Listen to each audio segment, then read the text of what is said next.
Подаряваме този апартамент на колела, когато достигнем 33 333 последователи в Instagram. Единственото, което трябва да направиш е да харесаш това видео, да го споделиш и да последваш Вода Свобода, разбира се. В случай, че не знаете, това е първият кемпер на Йоана Йоко, който вече е моя собственост, а скоро ще е на един от вас.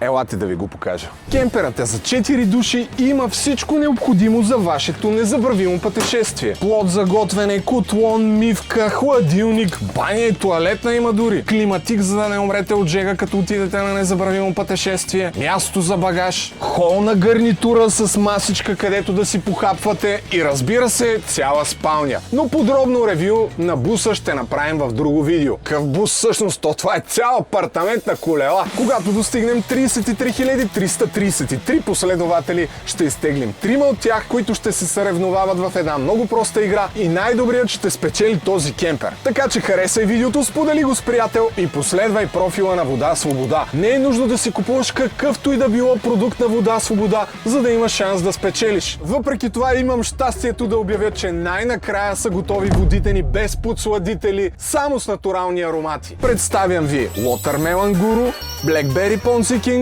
и Чичко Строберичко и Ричи Лимона. Ако искате да ни подкрепите, може да си ги поръчате от vodasvoboda.bg.